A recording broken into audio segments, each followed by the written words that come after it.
Housekeeping kasi for the red side. So magiging malaking problema kung sino man yung team na nasa red. Kasi usually yung mga team talaga na nasa blue side, ito na yung mga ito na yung part ng game na nagbibigayan na kayo. Hindi lang sa in-game, pero pati na rin sa mga heroes na ino-open up. At saka lalo na ngayon na binanggit din kanina ni Ben Things na ang dami ng mga heroes na magandang pagsamahin na pwede magkaroon na tayo ng mga flex heroes. So dadating na tayo sa ating draft. Again, dito pa lang naglalaban na agad yung mga coaches natin na si Wynot and Trevor. Tinanggay Matilda, Phobius, and Moskov for Onyx Philippines. Ngayon naman for Team Falcons, tinanggal nila si Fanny, Harith, and Yushin. Kalea is waving for Onyx Philippines. Pwede nila i-pick up to. Suyu Joy as well, yung typical exchange ng MPL Philippines Season 15. Yan yung wag na tayong maglokohan. Lagi namang nandyan yan. But also the Granger, na talagang number 1 pa rin pagdating sa hero contention, lalo sa gold lane. Kasi ito pa rin yung pinaka-winningest. Winningest pa. Sobrang pagkapanalo na, no? Oh, ibig sabihin, yung mahirap din talaga kontrahin kasi. Yeah. Mahirap siyang ibigay na lang basta, pero tingnan natin kung prepared ba. Pero ito mahirap, no? Mapapansin natin for Onyx Philippines, hindi din talaga nila pinaprioritize. Yeah. Probably in-expect nila na hindi siya kukuhanin. Ay! But since it's open, nagkalea first pick para sa mga Sonics. Ready na para sa mga Tsunami Slam. Unfortunately for Flap, sabi niya last week, bigyan nyo ng Kalea XP. Mukhang hindi niya ata makukuha yun. But still, the Suyu and Granger is open for Team Falcons to take. Pero hindi. Joy ang kukunin nila instead of the typical Suyu priority. And magigets mo kasi I think nasa isip dito ng Team Falcons, mas mahirap hulihin yung Joy as for the Kalea. Pero usually kasi yung mga teams talaga mas reliant sila sa yung competence ni Suyu sa early game. Lalo pat binigay mo ngayon yung Suyu kay King Kong. Na again, pagdating ng 40 seconds, lagi nasa mid lane yan. Nakita natin yan ng mga last weeks no, na nailaro nila at hindi na sila mag-aatubuli na kunin ito. Same Aray! Ay, naku, na-open pala yung Luyi. Sinabi ni Bentings kanina yan. Oo, Kalea, Luyi. Oh, tsaka sobrang taas ng win rate pa rin still for Super Friends. Tsaka yung crowd control kasi, pero glue na maaga sagot for Team Falcons. Yung isang sa mga signature heroes for Flap TZ. I like this confidence mula sa Team Falcons. Hindi na nila tinago kasi usually ang nagpapaayaw lang naman sa'yo na kumuha ng glue is yung presence ni Vexana at pati na rin ni Faramis. Now that they see the Louis, it's comfortable enough for Team Falcons and medyo confident ka na rin na laruin yun kasi nakita rin natin yan laban sa match ni Lovers Omega last week. Yung ginawa ni Flap kay Andoryu na magdamag sila nag-1v1, ayaw siyang tulungan. Kasi kung pag suyo ka, hindi mo talaga yun, hindi mo kayang labanan. Yung glue, ibigay mo lahat ng kaya mo ibigay sa kanya, yung Soul Sever, yung Queller, yung Blade Search. Tapos ang sagot sa'yo, isang split-split lang. Diba? Parang ganun lang kadali talaga. Pero alam mo, kakatambay ko sa TikTok, may mga nakita ako kapag yung Kalea at Louie ay magkasama, nagkakaroon ng diversion play, sabay Tsunami Slam, tapos ipapadala sa base. Ipapadala sa base. Okay, so baka makakita tayo ng ganon. Tignan natin, Parang pwede yun, magugulat ka na lang na sobrang layo na pala na napuntahan, no? Oo.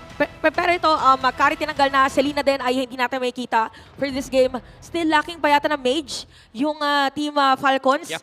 And for Onyx Philippines, parang kulang pa sila na XP lane tsaka yung hero for Kelra. For Onyx, no, even though hindi ganun ka-successful yung Selena pickup ng Team Falcons recently, nandiyan pa rin yung respeto kay Few and how they utilize the hero in terms of macro. Lalo pagdating sa mga turtle fights, yung control nila sa mga bush, yung kasipagan ni Few na maglagay ng traps, abyssal traps, and of course yung pagpapaalam sa GC ni Burrito. But for Team Falcons, I think di naman sila maubusan ng option dito. Ang daming super basic and fundamental hero na pwede nilang i-pick up, especially knowing Coach Trevor. Again, itong Team Falcons, hindi sila masyadong concerned sa mga matchups. Hindi sila masyadong concerned sa dynamic ng draft ng kanilang lineup versus their enemy. Ang pinaka-concern talaga nila dito is makabuo ng sound and fundamental composition. So I do think for our Team Falcons, andyan pa rin yung mga tulad nila Vexana, nila Faramis, na for Team Falcons, lalo kapag binanggit yung pangalan ni Few, you can never go wrong. Oo nga pala, parang lahat ng mga hero kaya niyang gawa ng paraan. At maganda ang magiging placement ng mga skills. Yeah. So ngayon napakaganda nakikita natin na the coaches are taking their time para talagang pag-isipang maigi kung ano yung ipipick nila na hero dito. Yung sa side na Team Falcons, medyo direct counter. Pero ito, show binan ng Onyx Philippines. Curious ako dito kung Faramis or Novaria yung paprioritize ng Team Falcons. Although, masarap din naman kumuha na rito ng kanilang roam for Ogwen. Ano lang, hopeful pa rin ako sa Minotaur. Sa totoo lang. Lalo ngayon na napakadaya nung range ng talon niya. Inakyat yung range niya ng +1. So, lagpas cellphone, lagpas screen. Grabe yung naman yan. kanyang talon. Lalo kapag may flicker. Uy! Khalid! Wow. Khalid, ito hindi ba ito nadagdagan ng +1? Hindi. Baka daw kasi ayaw nila lumagpas sa cellphone. Ano lang yan, nagpapamiss lang si Khalid. Nagpapamiss lang.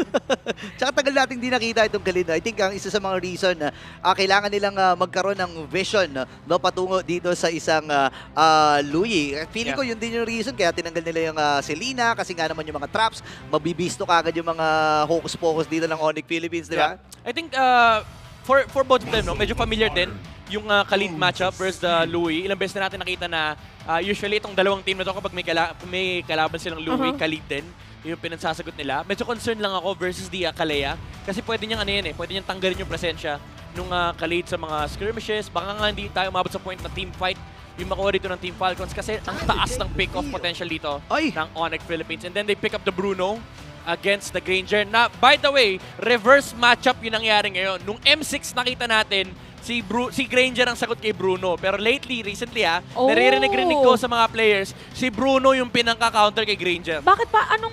Paano siya yung naging pang-counter ngayon? Ano kasi, yung mid-game tempo, parang nasa-shutdown, lalo kapag bubuan mo ng magandang composition, yung Bruno, parang ang sakit ng isang Granger ngayon is if hindi nila mapatay and if hindi nila madepensahan yung mga tore, parang nawawala yung snowball na supposedly meron si Granger. And remember na nerf yan nung recent patch natin na yung late game damage ng Granger bumaba. Okay. So parang sumakto na nga, nagkabaliktad na nga sitwasyon. Ngayon naman, ang pwedeng bumaliktad na sitwasyon ay magiging final pick ng Team Falcons, which is yung Eve. Wow, kakaiba ito ha. Parang gusto nila maglaro sa box dito ang Onyx Philippines. And I think isa rin sa mga reason dito para kahit papaano meron silang presensya pagdating sa team fight. Lalo sa objective takings, di ba? Gusto ko yung Eve and Khalid combo. Ang tawag niya yung sandbox. Sandbox. Basically may laruan ka sa team fight. Meron kang way to engage, meron kang way to disengage. Meron kang also way to punish yung mga enemies na wala sa positioning. Pinakamalaking concern mo talaga dito is yung Louie. Medyo walang sagot dito, honestly, yung Team Falcons. In terms of head-to-head team fight though, meron naman. Pero yung mga surprise TPs, yun yung kailangan talaga bantayan ng Team Falcons. Yung biglaan na lang na may lalabas, tas meron pa Kalea. So grabe yung disable at saka yung crowd control para dito sa Onyx Philippines. Pero malalaman natin kung paano kukontrahin yan ng Team Falcons. More crowd control, tama ba? Ang kanilang priority din na dito sa laban. We have 2 Purify spells for the team. Again, itong ating star match. Dalawang team na nag-aasam na unang makapitong puntos para makapasok sa playoffs. Napaka-importante ngayon na magiging tempo. Is it gonna be Onyx Philippines or Team Falcons na magwawagi? Anything na i-expect natin sa early game midnight?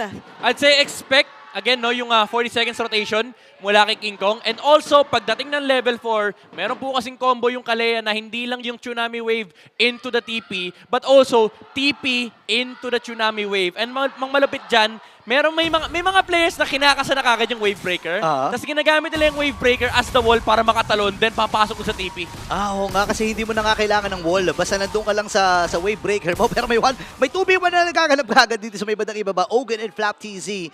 Pero alam naman natin na naglulukuhan lang yung mga yan. Tsaka kasi sabi natin para sa dalawang teams na to, umpisa pa lang, nagro-rotate na agad yung mga XP laners nila. Ayan na. Ayan, pinasok na nga kagad. At si Pew ay makakatakas din.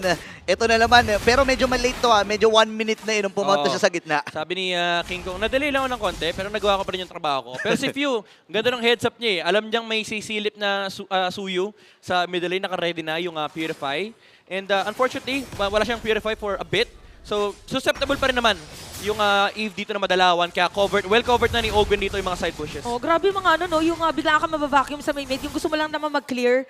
Pero parang nahihirapan na pumasok. And very solid yung nagiging pwesto dito ni Brusco para naka-ready lagi kung saan din dadaan si Ogun. Pero ito yung kinagandahan kapag dalawang teams na sobrang magkakilala na yung magkatapat.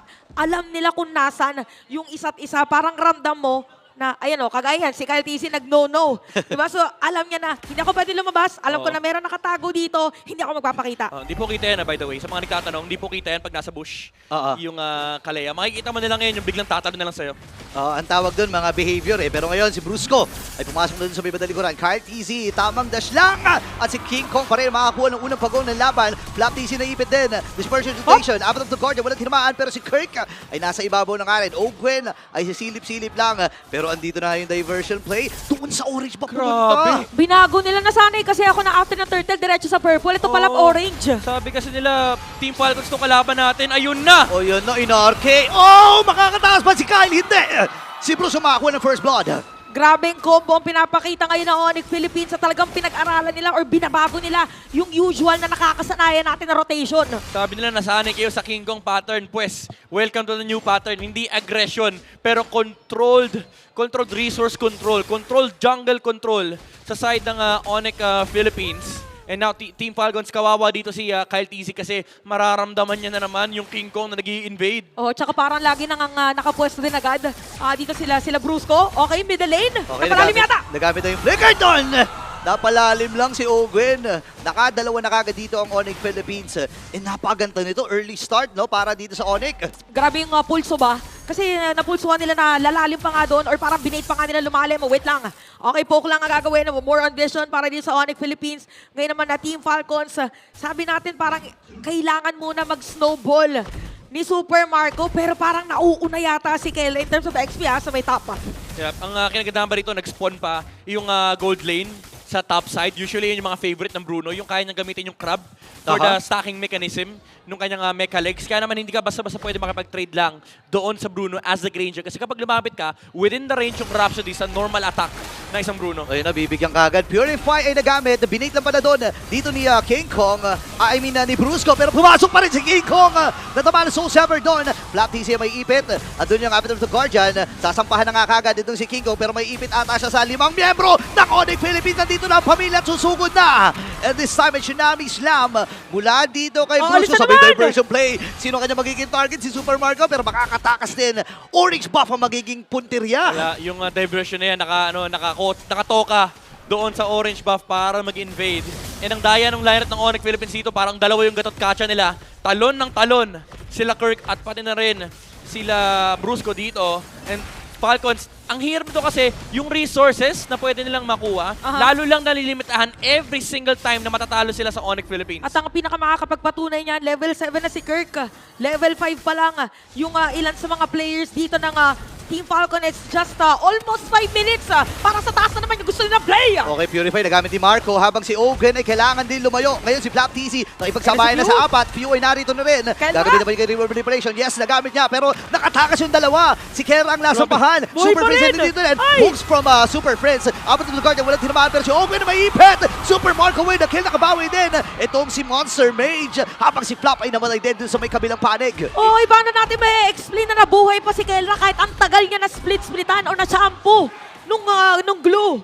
Yung usage ng kanyang dash, ng battle spell, and yung constant basic attack para mag-proc yung Hasklo para hindi siya mawala ng buhay. Napaka-perfect noon mula kay Kelra. Alam niya, yung mga times na hindi ako da-dash, okay, kailangan ko na dumash. Pag hindi, wala akong ginagawa, sige, basic attack lang ako. And wala rin tumitira sa kanya. Wala. So, all in all, si Flap lang yung nag-e-effort na shampooin si Kelra. Kaso si Kelra busy, may ginagawa din siya. Bigla sabi niya, okay na to. Ayan na. Tinan muna natin ating instant replay. Ayun Basic halos attack. wala na buhay. Hoy! Basic attack. Basic attack sa crab. Ayun Lifesteal na. lang. Lifesteal. Hinarangan pa ni Super Prince. Grabe Yung yun. Death Sonata. Ibang klase yun pero may nangyayari din doon sa ating live. Flap TC nakabawi at nakakuha na ng isang kill. May naman si Kirk ay may ipit dito. Reroll manipulation mula kay Few. And si Kirk napakunat na talaga. Nagamit na kagad yung split. King Kong ay nandito din. Nakuha niya pa yung purple buff. Naku, talagang ginugutom dito ang Team Falcons. 4K gold lead ngayon para sa Onyx Philippines. And kung titingnan natin yung item ni Even Gold ay malaki na yung kalamangan ni King Kong versus Kyle TC. Yep, ito na yung mga typical chop suey build. Kahit sa jungle, uso po yan. Yung Fury Hammer into the War Axe na nagiging typical build-up ngayon. You just get the physical penetration mula sa Fury Hammer. And then maaga lumalabas dito yung sustain na nanggagaling mula sa War Axe, yung Spell Vamp. Now, Onyx Philippines, meron na naman tayong Onyx timers dito. Look at King Kong. Pa 7 minutes, magle-level 12 na yung Suyu. Grabe, sobrang abilis na nagiging rotation. Ikaw ba naman, makikita mo level yung... 12 na. Di ba, makikita mo ba na may jungler doon sa jungle nung kalaban? But ngayon, na ganito ang sitwasyon for Team Falcons, ano ba ang kailangan nilang gawin para makahabol? Kailangan nila humarap ng potential pick-off. Kaso, ang Ayun problema lang. rito, again, yung mga Likod. TP na iwan si Makmak. Naku, sa likod ata, Kirk ay nandito at natonta. Pero may gusto sila May gagawin nakasil. dito ang Team Falcons. Si Ogen nakaramdam din na marami palang, andun pala yung pamilya sa baba. Ay, alam din ni Super Prince. Ayan na naman yung sinasabi natin na alam ng isa't isa na mayroon nakapwesto doon. Kaya iniiwasan nila basta ang team fight. Ang lupit ng TP na yun, minakro na ng Onyx Philippines. Pinaghahalo na nila yung aggression at pati na rin yung macro. Nagpadala sila ng mga tao doon. Nagpakita sila kay Super Marco. Nag-react yung Team Falcons. Naiiwan yung top Hala. para kay King Kong. Yun pala yun, kaya pala nakaangat na yung minion wave nila doon sa may taas at dahil napunta naman sa gitna, nasira ngayon yung bottom lane. Alam nila walang joy, ah. Alam nila walang joy. Okay, ngayon si bibigyan na nga kagad! Itong si Flapty, si Abdul Tucard, yung mawala ka dito kay Kirk. At ngayon nakakuha na rin siya ng kill. Atras muna sila dito with the manipulation mula kay Few. Andun yung mga pana mula kay King Kong. Ang target lamang ay purple buff. Kinakasa dito yung diversion na hinahanap kung saan papatungo dito si Super Ayun na Prince. naman. Isasama pa ata si Brusco at si Kirk. Yung mga initiator lang, yung mga Talon Brothers. Oo, para ma-sandwich Jump na Brothers. agad, para masira na yata yung torre dito sa may bandang gitna. May minion wave pa yung Onyx Philippines. So Team Falcons parang bibitawan na nila at nasira na nga tuluyan. This is 6K gold lead para sa mga Sonics, para sa Onyx Philippines. Ang tindi. Ang tindi ng gamit ng diversion. Oh my Hindi lang gosh. for the aggression but also for the macro control sa mapa. Pinareact lang nila yung Joy. Pressure ni King Kong yung tower sa top lane. Nung nagpakita si Kyle TZ, automatic team fight conversion for Onyx Philippines kasi alam nila panalo sila sa numbers game. Oo, sobrang contained yung aggression nila na panakot lang ba? Yun yung in the layman's term, para nagiging panakot na rin yung diversion play para hindi pa makakuha ng ibang objective or jungle. Oh, wait lang! Okay, kalahati nga kagad dito si Brusco pero nabalibag na nga kagad dito si Oakland. Super Prince for the kill pero nasa liban din si Brusco. Kakayanin niya pa makasurvive? Hindi. Kasi kahit di siya makakuha ng kill. Uy! Manipulation. Naku, nakikipaglaro na sila dun sa box. Sabi ng Onyx Philippines, sige, ilatag mo yung box, Bobu. Andito pa yung diversion. Oh my At sino God. magiging target? Si Super Makmak. Buti na lang ay nakaiwas pa. Pero basag yung torre sa itaas. Iba pa rin si Bulletproof. Oo. Napakahirap pa rin patayin. Oo. Pero kahit Bulletproof dito yung marksman ng Team Falcons, yung mga torre nila hindi. Oy, isipin mo nakasira sila sa taas, diretso, gitna, tapos pwede pa makakuha ng Lord ngayon. Yung Onyx Philippines, para nahihirapan na talaga yung Team Falcons. So for Team Falcons ngayon, kailangan nilang somehow ay maghati-hati muna sa resources para dito sa ating laban. But damage dealt, look at that, 31K para dito kay... Oy! Maipit ata si Kirk!